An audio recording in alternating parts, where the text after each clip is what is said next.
Bezme. Ben evvela bu şartmasını var. Baxt deyimən, baxtdan taxt deyimən. İlahın kuşu şərtına yoruldan paşaqlardır. Sefərdən, yerdən olsunlar. Özləri istəyəndir, baxtda ega olsunlar. Həmişə həyatda bir-birilən sevib yaşar, nəsib olsun. Ertəgər puanıb sevinir. Gəlin çıqıyatından əziz olacaqlarımızı, Fadiyaxanını bugünkü gəlin bilən təbrik deyimən. İlahın şu gəlinimiz, Fadiyaxanının olanlar biz bulanlarıya baxtan baxsın, dərlər başlasın. Sefərdən, sevdərlər olsunlar. Köyündəki uzaq masallarını iki şəbkəlini nəsib etsin. İndiki şübhələdən bulunlar, şübhüsdən bayını, Aktıkmaya değil mi? Okşap durursan, tabi özün yaşı vaktini. Eren yakşı mı?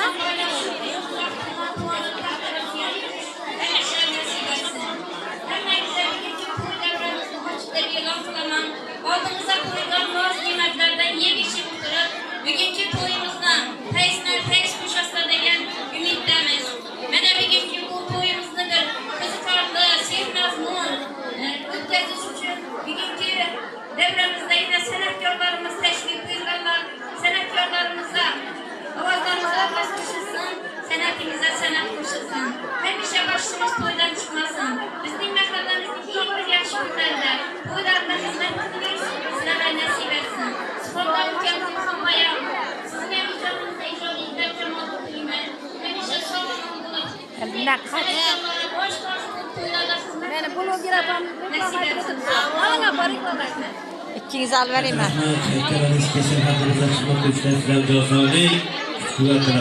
Dostlar ushbu jahonda do'styor mehmon aziz.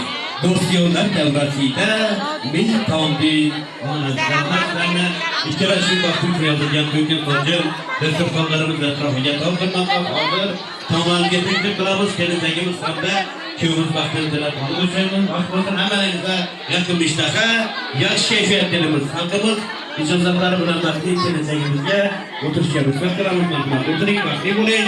Kuyovlarimiz bilan birgalikda bu shaharlar deymiz. Azizlar, 904 mashina egasi bo'lsa chiqib ketsinlar.